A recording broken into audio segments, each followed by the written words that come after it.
Hello everyone, स्वागत है हमारे यूट्यूब चैनल तौहीद फिजिक्स क्लासेस पर। तो आज हम आपके लिए एक छोटा सा लेक्चर लेकर आए हैं। आज हम पढ़ेंगे समतल दर्पण के बारे में। जैसा कि पिछले लेक्चर में हम लोग पढ़े थे प्रकाश के परावर्तन के बारे में। वहाँ पे हमने सीखा कि प्रकाश के परावर्तन के कितने नियम होते हैं, प्रकाश के परावर्तन किसे कहते हैं। उसके बाद हम देखे थे कि जब कोई प्रकाश की किरण किसी सतह पे अभिलंबवत आपतित होती है तो वो दर्पण या फिर सतह से टकराकर उसी पथ से वापस लौट जाती है ना।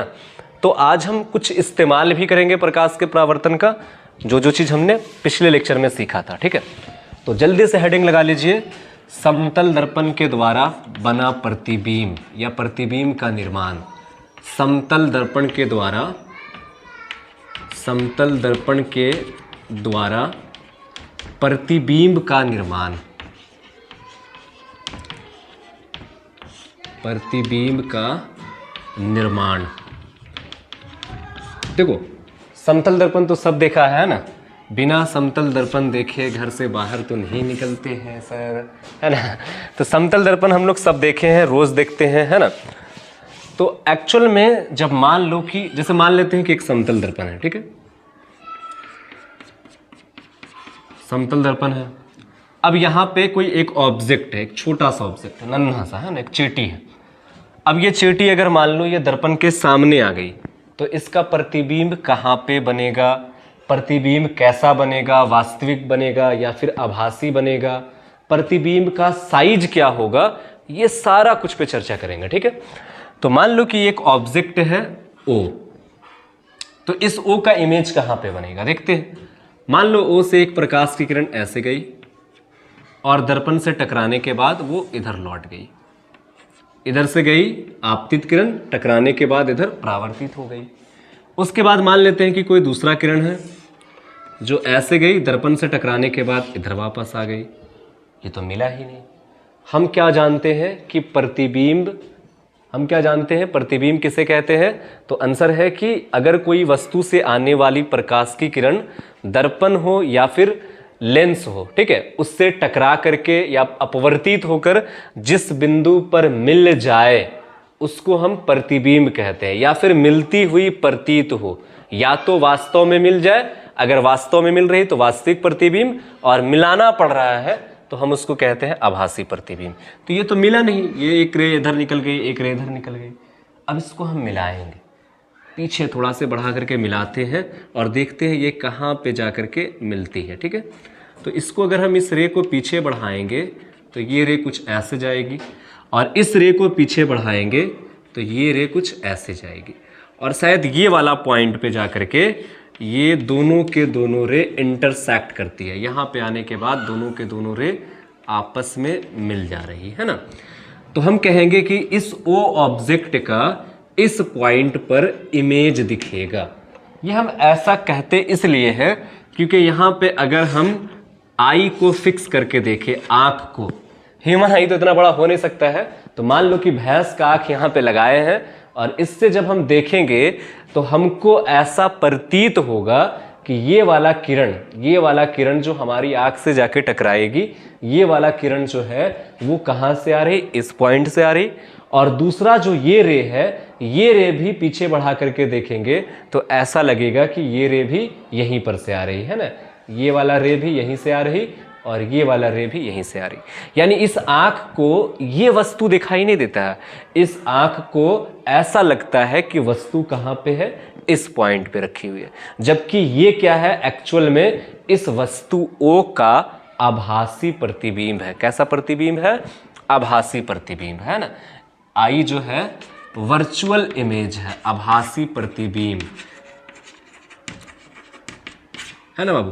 देखो समतल दर्पण से देखो क्या होता है, समतल दर्पण से जो प्रतिबिंब बनता है ना, वो प्रतिबिंब कैसा बनता है, आभासी प्रतिबिंब बनता है। ठीक है, अब क्या प्रतिबिंब का साइज और ऑब्जेक्ट का साइज आपस में बराबर होता है, तो हाँ बराबर होता है। जितना बड़ा जितना मोटा है ना ये आपको दिखेगा ऑब्जेक्ट, उतना ही उसका प्रतिबिंब भी होता है। जितना हाइट ऑब्जेक्ट की होती है उतना ही हाइट इमेज का भी होता है। ठीक है, दूसरा और भी कि ऑब्जेक्ट से लेकर के मिरर का जो डिस्टेंस है, और मिरर से लेकर के इमेज का जो डिस्टेंस है वो दोनों आपस में क्या होता है, बराबर है। अगर यहाँ से यहाँ तक की दूरी l है तो प्रतिबिंब और मिरर के बीच का दूरी भी l ही रहेगा। अगर यहाँ से यहाँ तक की दूरी x है तो x रहेगा, इधर भी 10 सेंटीमीटर है तो 10 सेंटीमीटर रहेगा। अभी हम लोग प्रूफ करेंगे, है ना, कि यहाँ से यानी वस्तु की दूरी और इमेज की दूरी आपस में बराबर होती है, इसको प्रूफ भी करेंगे। चलिए यहाँ तक के कोई दिक्कत समझने में, कोई समस्या? अब मान लो कि एक सिचुएशन और लेते हैं मिरर के सामने यानी समतल दर्पण के सामने प्रतिबिंब का। चलिए तो पहले आप इसको नोट डाउन कर लो, एक सिचुएशन आपको और दिखाते हैं। देखो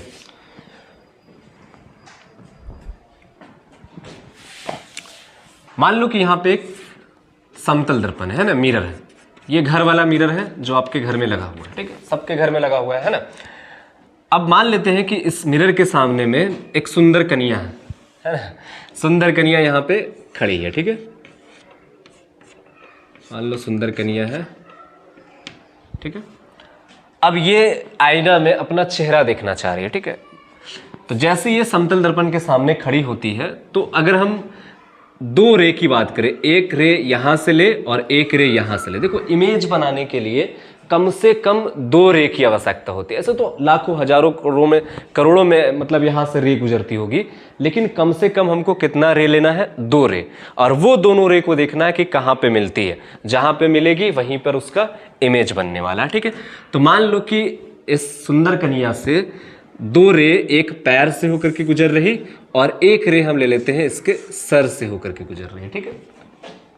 दो रे जब देखते हैं तो ये वाला रे ध्यान से देखना, ये रे और ये रे को ध्यान से देखना, तो ये समतल दर्पण पे 90 डिग्री के कोण पे टकरा रही है।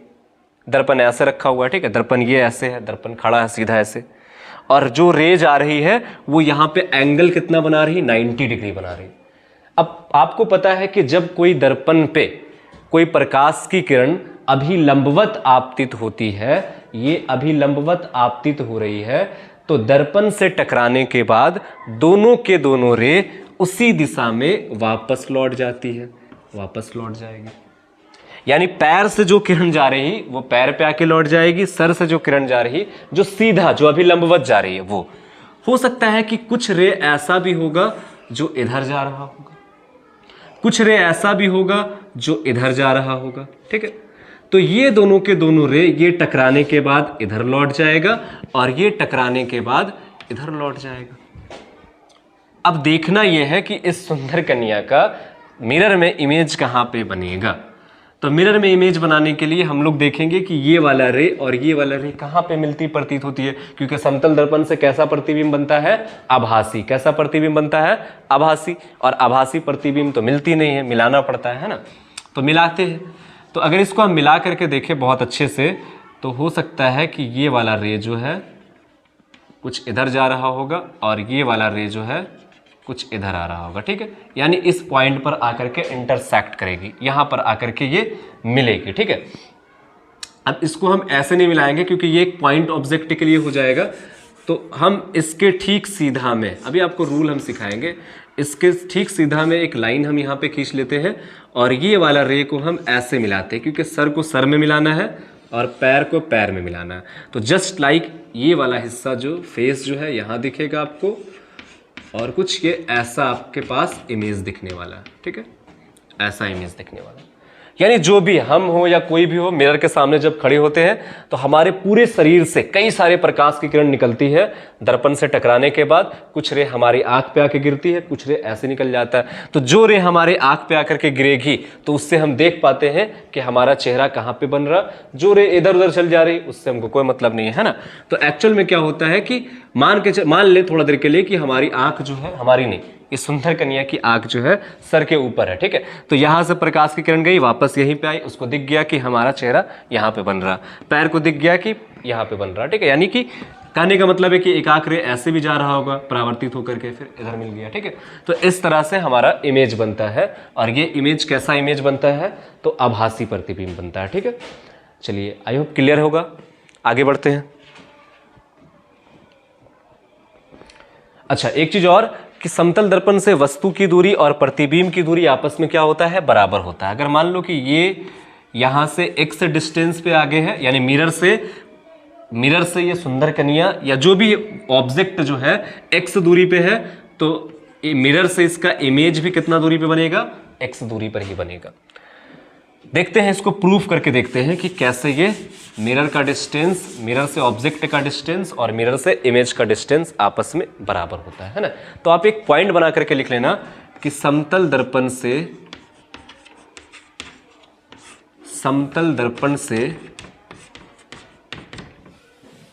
बनी प्रतिबिंब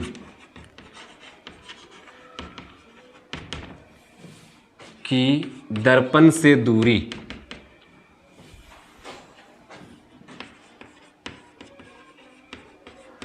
और वस्तु की दर्पण से दूरी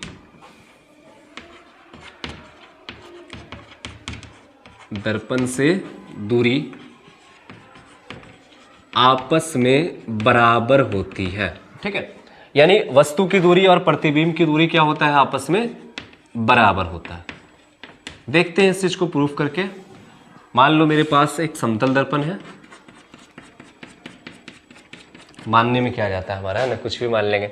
तो मान लो कि एक समतल दर्पण है और यहाँ पे एक ऑब्जेक्ट है O। ठीक है, तो ये ऑब्जेक्ट से चलने वाली एक प्रकाश की किरण ऐसे, एक प्रकाश की किरण ऐसे, एक अभिलंबवत आपतित होता होगा। ठीक है, तो जो प्रकाश की किरण इधर आपतित हुई वो रिफ्लेक्ट होकर के इधर चला गया, जो प्रकाश की किरण इधर आपतित हुई वो रिफ्लेक्ट होकर के इधर चला आया। ठीक, कोई दिक्कत? तो इसका अगर हम इमेज बनाना चाहेंगे तो इमेज कुछ इधर ऐसा बनने वाला है और इस पॉइंट पर बनेगा। मान लो कि इस पॉइंट पर इसका इमेज बनता है। ठीक है, कोई दिक्कत यहाँ तक समझने में? यहाँ पे ऑब्जेक्ट है और यहाँ पे उसका क्या है, इमेज बन रहा है।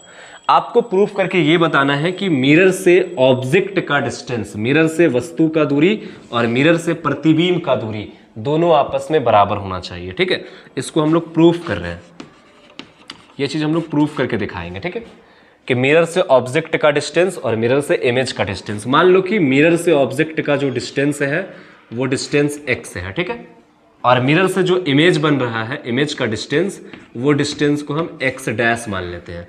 तो आपको ये साबित करके दिखाएंगे हम कि x और x डैश आपस में क्या होता है, बराबर होता है। ठीक है, देखते हैं। चलिए, हम लोग को पता है कि आपतित किरण और अभिलंब, अगर हम यहाँ पे एक लंब डालें, आपतित किरण और अभिलंब के बीच में जो कोण बनता है उसको हम कहते हैं एंगल आई। ये पिछले क्लास में हम देखे, पिछले लेक्चर में देखे हैं कि आपतित किरण और अभिलंब के बीच में जो कोण बनता है उसको हम क्या बोलते हैं, एंगल आई। और परावर्तित किरण और अभिलंब के बीच में जो कोण बनता है उसको हम क्या बोलते हैं, एंगल आर।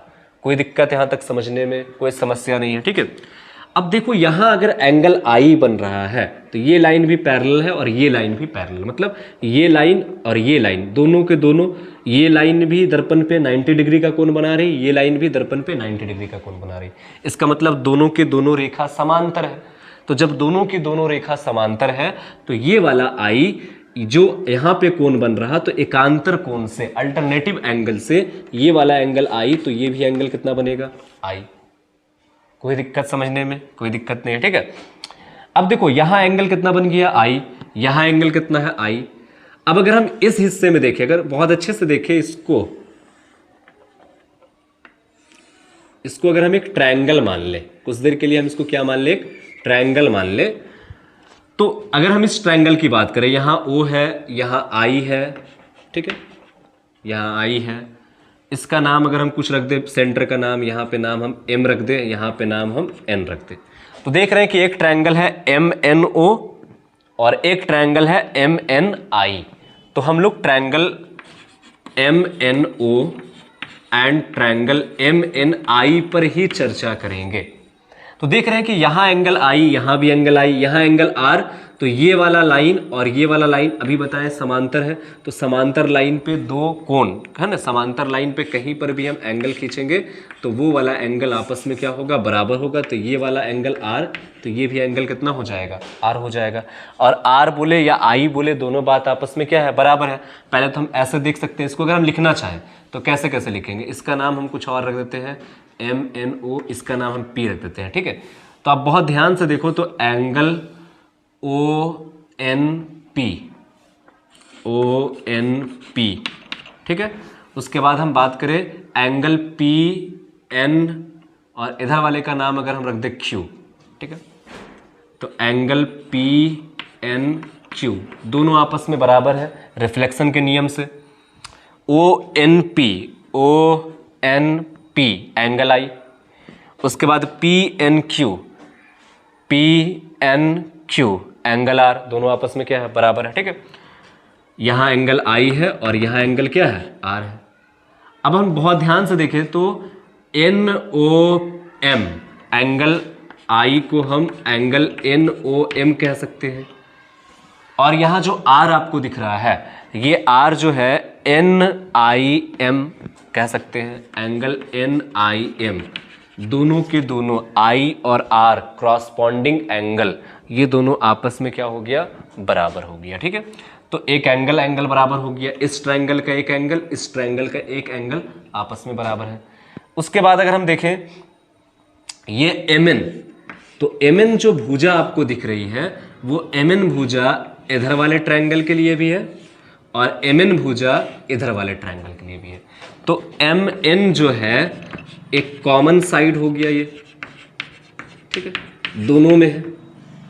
उसके बाद अगर हम देखें यहाँ पे एंगल M 90 डिग्री इस ट्रायंगल के लिए भी है और M इधर के लिए भी 90 डिग्री, यानी एंगल M जो है वो 90 डिग्री दोनों ट्रायंगल के लिए है, ठीक है, दोनों ट्रायंगल के लिए है। अब देखो क्या क्या चीज हमको बराबर मिला, एक तो एंगल बराबर हो गया, एक एंगल बराबर, दूसरा एंगल बराबर, उसके बाद एक साइड बराबर, यानी एंगल साइड। अगर हम बात करें तो एंगल साइड आपस में क्या हो गया, बराबर हो गया। और हमको पता है कि अगर दो ट्रायंगल का एंगल साइड आपस में बराबर हो जाए तो दोनों त्रिभुज जो है वो समरूप हो जाते हैं, दोनों त्रिभुज क्या हो जाते हैं, समरूप। और समरूपता का सिद्धांत क्या है कि उसका साइड और उसका एंगल आपस में क्या होता है, बराबर। तो देख रहे हैं कि ये वाला साइड बराबर हो गया, एंगल बराबर हो गया, तो इसका मतलब ये हुआ कि OM और MI दोनों आपस में क्या होगा, बराबर होगा। देयरफॉर OM और MI आपस में बराबर होगा। OM का वैल्यू कितना है, x, और MI का वैल्यू कितना है, x डैश, यानी x और x डैश आपस में बराबर हो गया, जो कि एक x जो है दर्पण से वस्तु की दूरी है और x डैश जो है दर्पण से प्रतिबिंब की दूरी है, मतलब वस्तु की दूरी और प्रतिबिंब की दूरी आपस में बराबर हो गई। चलिए प्रूफ हो गया आपका, इसको लिख लीजिए।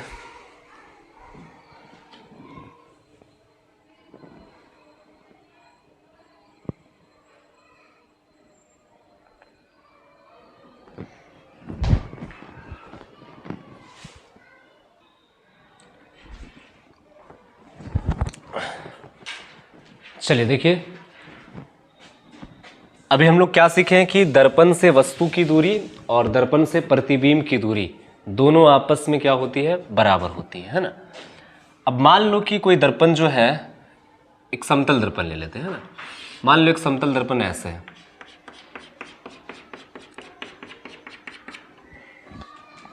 अब देख रहे हैं कि यहां पे एक ऑब्जेक्ट है O, जो कि दर्पण से मान लो कि 10 मीटर पे है, ठीक है। अब इसका अगर हम इमेज बनाएं तो हम लोग क्या जानते हैं कि दर्पण से इमेज का जो डिस्टेंस होना चाहिए वो कितना होना चाहिए, 10 मीटर होना चाहिए। 10 मीटर पे इमेज ला के बना दी। क्या हम ऐसा काम कर सकते हैं? हमने क्या सीखा कि दर्पण से ऑब्जेक्ट का डिस्टेंस और दर्पण से इमेज का डिस्टेंस आपस में बराबर होता है। बराबर कर दिए 10 मीटर 10 मीटर। क्या ये सही है? तो आंसर है गलत, ये सही नहीं है।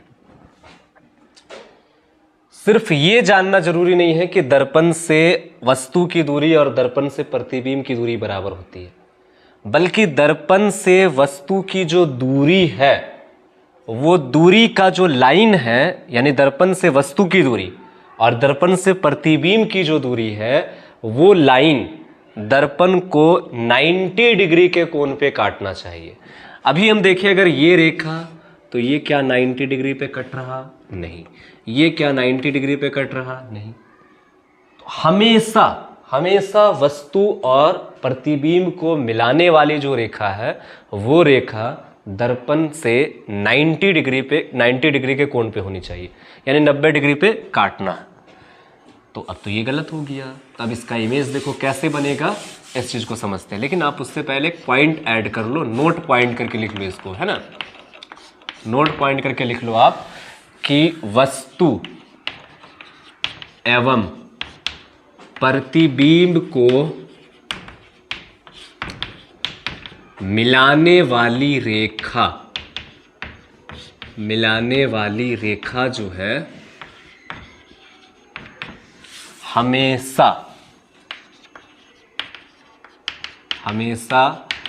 दर्पण को लंबवत काटती है ना। हमेशा क्या होना चाहिए, लंबवत कटना चाहिए। जो लाइन अभी लंबवत जाएगा वो लाइन हमेशा अभी लंबवत लौटेगा, ठीक है। तो ये चीज जो ये वाला डिस्टेंस है, यानी हम कह सकते हैं कि दर्पण से वस्तु की लंबवत दूरी दर्पण से प्रतिबिंब के लंबवत दूरी के बराबर होता है। ये पॉइंट भी हम ऐड कर सकते हैं इसी में या करके कि दर्पण से वस्तु की दूरी और दर्पण से प्रतिबिंब की दूरी बराबर नहीं होती है। दर्पण से वस्तु की लंबवत दूरी दर्पण से प्रतिबिंब के लंबवत दूरी के बराबर होती है। यानी कौन सा होगा, तो जैसे मान लो कि यही दर्पण ले लेते हैं, ठीक है। एक मिरर है जो कि इस तरह से रखा हुआ है। अगर ऑब्जेक्ट यहाँ पे है तो इसका इमेज कहाँ बनेगा, तो सिंपल है। अगर कहीं पर भी ऑब्जेक्ट दे दे तो सिंपली आपको क्या करना है कि यहाँ से एक लाइन ऐसा खींचना है जो कि 90 डिग्री का कोण बनाना। 90 डिग्री का कोण बना रहा हो, ये एंगल 90 डिग्री होना चाहिए, क्योंकि दर्पण और वस्तु को मिलाने वाली जो रेखा है वो दर्पण पे कितना एंगल बनाना है उसको, 90 डिग्री लंबवत हो। अब इसी के ठीक सीधा में एक लाइन हम खींच देंगे जो कि इसी पॉइंट पर हमारा इमेज लाई करेगा। अब इससे मान लो कि जितना भी हम इससे रे लेना चाहते ले लो। जैसे एक रे इधर ले लिए, ये रिफ्लेक्ट होकर के इधर चला गया, एक रे इधर ले लिए, ये रिफ्लेक्ट होकर इधर चला गया, इससे कोई फर्क पड़ने वाला नहीं है। आपको अगर इमेज का लोकेशन पता करना है कि इमेज कहाँ पे बनेगा, सिंपल आप देखो जहाँ पर ऑब्जेक्ट है वहाँ से एक लाइन ऐसे खींचिए कि दर्पण के साथ में वो लाइन कितना एंगल बनाए, 90 डिग्री बनाए, और ठीक उसी से सीधा एक लाइन खींच दो और उसी लाइन पे इमेज कहीं पे बनेगा। चाहे यहाँ बने, यहाँ कहीं भी बने, लेकिन ये इसी रेखा पे बनेगा इमेज। ये आपको हमेशा याद रखना। अब इसको ऐसे हम मिला देते हैं और इसको ऐसे मिला दिए, तो मान लो कि यहाँ पे आके दोनों को दोनों रेखा काट रही है, काटती हुई प्रतीत होती है, तो यहाँ पे इसका इमेज बन जाएगा। इसी में अगर मान लो कि हम मिरर को ऐसे ले लिए, ठीक है, मिरर मान लो ऐसे हमारा।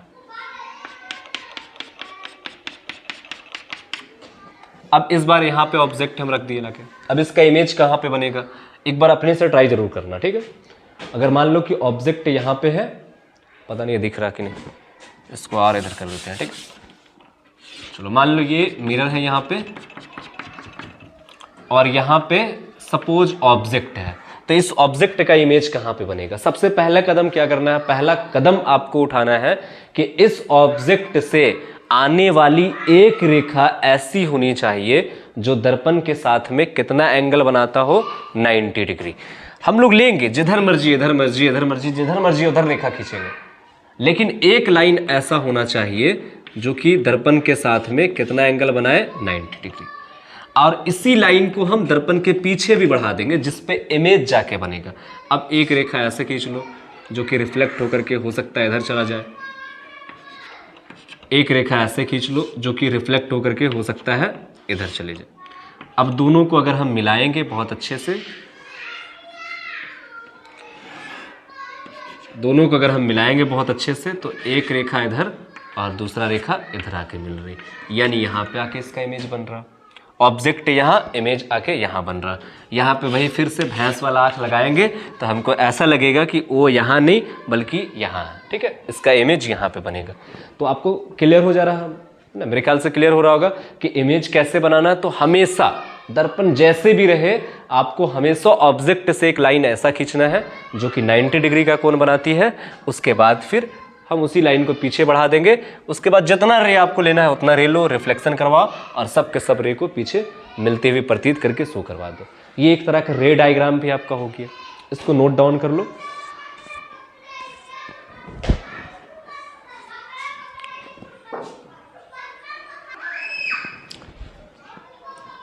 चलिए लिख लिए हैं, आगे बढ़ते हैं। एक और आपको दिखाते हैं, या आप खुद से भी करके दिखाओ। इसका रे डायग्राम बनाना है आपको, है ना। हम ऑब्जेक्ट और मिरर दिखा देते हैं, उसका लोकेशन, और आपको बताना है कि इमेज, यानी इमेज का रे डायग्राम बनाना है कि इमेज कैसे बनता हुआ दिखेगा। जैसे मान लीजिए कि एक दर्पण है, एक मिरर है जो कि ऐसे है, ठीक है, पर ऑब्जेक्ट यहां है ओ। अब इस ऑब्जेक्ट ओ का इमेज कहां पे बनेगा? मिरर मान लो यहां है, ऑब्जेक्ट यहां है, इसका इमेज बनते हुए दिखाना। कई बार ऐसा होता है ना कि मिरर यहां रखा हुआ है, हम नीचे बैठे हुए, फिर भी हमारा इमेज दिखता है ना। तो वो आपको दिखाना है कि इसका इमेज कहां पे बनेगा। एक बार अपने से ट्राई करो। ये एक तरह का रे डायग्राम है, रे डायग्राम है। देखिए, हम अब क्या बताएं कि अगर कहीं पर भी ऑब्जेक्ट है मिरर के सामने, तो आपको सबसे पहले क्या करना है कि उससे एक ऐसा लाइन खींचना है उस ऑब्जेक्ट से जो दर्पण के साथ में कितना एंगल बनाए, 90 डिग्री। देख रहे हैं दर्पण तो यहाँ है, तो इसको हम थोड़ा सा एक्सटेंड करके पीछे बढ़ा देंगे। दर्पण को नहीं बढ़ा रहे, हम एक लाइन खींच रहे हैं। दर्पण हमारा यहीं तक है, आईना जो हम लाए हैं वो इतने बड़ा है, ठीक है। तो हम क्या किए कि उससे एक लाइन नीचे खींच लिए ताकि हम इससे परपेंडिकुलर ड्रॉ कर सके। अब एक लाइन खींच लिए, ये 90 डिग्री का एंगल बना रही। अब हमको पता चल गया कि इमेज जो बनेगा वो किस रेखा पे बनेगा, तो इसी रेखा पे कहीं ना कहीं बनेगा, और जितना दूर वस्तु है उतना ही दूर पे इमेज भी बनने वाला है, ठीक है। मान लो यहाँ पे इसका इमेज बनेगा, जो रे ऐसे जाएगी वो वापस भी वैसे ही आएगा, ठीक है। अब हम ले लेते हैं, इससे रिफ्लेक्शन करवाते हैं कि मान लो एक रे ऐसे जा रही होगी, तो उसका परावर्तन कुछ ऐसा दिखने वाला है। दर्पण से टकराने के बाद वो इधर परावर्तित हो गई। हो सकता है कि कोई एक रे ऐसे जा रहा होगा, वो दर्पण से टकराने के बाद इधर रिफ्लेक्ट हो गया। अब दोनों के दोनों रे को अगर हम मिला करके देखें तो ये ऐसे मिल रहा है, और थोड़ा इसको एक्सटेंड करते हैं तो ये आकर के मिल जा भाई, मान लो है ना कि ये यहाँ पे आके मिल रहा, और इसको हम पीछे बढ़ा के देखें तो यहाँ पे आके मिल रहा। यानी इस ऑब्जेक्ट ओ का जो इमेज है वो इमेज कहाँ पे बनता हुआ दिखेगा, यहाँ पे बनता हुआ दिखेगा। क्लियर हो रहा? तो अब कहीं पर भी मिरर कैसे भी क्यों ना रखा हो, है ना, आईना ऐसे रखे वैसे रखे, मतलब तिरछा घुमा करके कहीं भी रख दे, आपको बस ध्यान रखना है कि ऑब्जेक्ट जहां पे वहां से एक 90 डिग्री का कोण बनाते हुए एक रेखा खींचना है जो कि दर्पण पे 90 डिग्री का कोण बनाए। उसी लाइन पे जितना दूर दर्पण से है उतना ही दूर पे इमेज बनेगा, बाकी जितना रे मर्जी उतना रिफ्लेक्शन करवाते रहो, ठीक है। क्लियर हो गया ये चीज? आगे बढ़ते हैं। अब एक क्वेश्चन ले लेते हैं, और ये क्वेश्चन आप बना करके दिखाइए।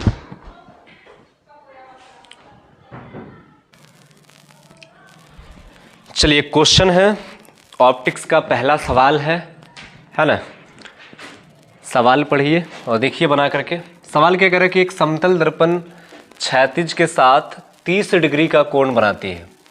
यदि एक ऊर्ध्वाधर किरण दर्पण से आकर टकराती हो तब दर्पण एवं परावर्तित किरण के बीच बनने वाला कोण कितना है ना। एक दर्पण है जो क्षैतिज के साथ में कितना कोण बना रही है, 30 डिग्री। देखो इसका सॉल्यूशन कैसे होगा।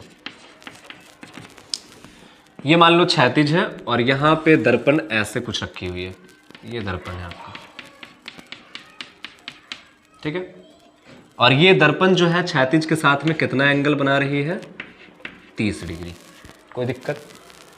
सवाल में बोला गया है कि यदि एक ऊर्ध्वाधर किरण, एक वर्टिकल रे दर्पण से आकर टकराती हो, ये तो आपका क्षैतिज हो गया, और एक है वर्टिकल, लंबवत, है ना। तो एक लंबवत, इसके 90 डिग्री लंबवत, है ना। तो एक रे ऐसे आकर के टकराती, मान लो थोड़ा इसको और पीछे ले लेते हैं, है ना। मान लो कि एक रे ऐसे आकर के टकराती है, दर्पण से टकराती है। टकराने के बाद इसका कुछ ना कुछ रिफ्लेक्शन भी होता होगा, ठीक है। सवाल में ये बोला गया टकराती है तब दर्पण एवं परावर्तित किरण, ये जो किरण आ रही है इसका जो परावर्तित किरण है वो परावर्तित किरण और ये दर्पण दोनों के बीच कितना एंगल बनेगा। अगर इसका हम परावर्तित किरण की बात करें तो हमको पता है कि परावर्तित किरण कैसे पता चलेगा, तो आपतन कोण और परावर्तन कोण दोनों आपस में बराबर होता है। और आपतित किरण, यहाँ पे हम सबसे पहले एक अभिलंब ड्रॉ कर लेते हैं ना, शायद ये 90 डिग्री का कोण बना रहा है। अब यहाँ से ये आपतित किरण था, तो ये आपका हो गया परावर्तित किरण। तो ये परावर्तित किरण, ये वाला किरण और ये दर्पण, यानी ये एंगल आपसे पूछा गया, ये एंगल कितना होगा ये आपको बताना है। देखो इसको सॉल्व जब करेंगे हम, ये तो दिख रहा है हमको कि ये अभिलंब है हमारा, ये हमारा क्या है, अभिलंब है ना। अब अगर हम इस रे को थोड़ा से नीचे बढ़ा ले हम ऐसे, तो यहाँ एंगल कितना बनेगा, 90 डिग्री। यहाँ 30, तो यहाँ कितना हो जाएगा, ये वाला एंगल कितना हो जाएगा, 60 डिग्री होगा। अरे ये 90 है, ये 30 है, तो कितना होगा, 60 होगा ना। ये हो जाएगा आपका 60 डिग्री। अब सोच के देख कि ये 60 डिग्री है, तो सम्मुख कोण से ये वाला कोण भी कितना होगा, 60 डिग्री। जब ये 60 डिग्री है तो ये अभिलंब है, ये दर्पण पे अभिलंब है, यानी ये वाला लाइन और ये वाला लाइन के बीच में एंगल 90 है। 90 माइनस 60 करेंगे तो ये एंगल कितना आएगा, 30 डिग्री। और अगर आपतन कोण 30 है तो परावर्तन कोण भी कितना होगा, 30 डिग्री। और जब ये 30 डिग्री है और ये वाला एंगल निकालना है, तो फिर से देख लो, ये अभिलंब है हमारा, और अभिलंब और दर्पण के बीच का एंगल 90 में से 30 घटाएंगे तो ये वाला एंगल कितना हो जाएगा, 60। यानी दर्पण और मिरर के परावर्तित किरण और दर्पण के बीच का जो थीटा है वो 90 माइनस 30 करेंगे इज इक्वल टू 60 डिग्री है। ये आपका ठीक है। तो हम आज के लिए इतना ही रखते हैं। अब अगले लेक्चर में और भी समतल दर्पण का जो प्रतिबिंब है, जैसे कहने का मतलब है कि इससे जो प्रतिबिंब बनता है वो लैटरल इन्वर्जन यानी पार्श्व परिवर्तन है ना। तो जो भी होता है किस तरह से, किसको हम कहते हैं, पार्श्व परिवर्तन। उसके बाद हम देखेंगे कि समतल दर्पण के द्वारा जो प्रतिबिंब का हाइट है और ऑब्जेक्ट का हाइट दोनों आपस में बराबर होता है, इसको प्रूव भी करेंगे। ठीक है। और भी इससे रिलेटेड जो जो फैक्ट है वो सारा का सारा फैक्ट हम अगले वीडियो में देखेंगे। तो आज के लिए इतना ही। जितना आपको पढ़ाया गया इसको अच्छे से प्रैक्टिस कर लीजिए। मिलते हैं फिर।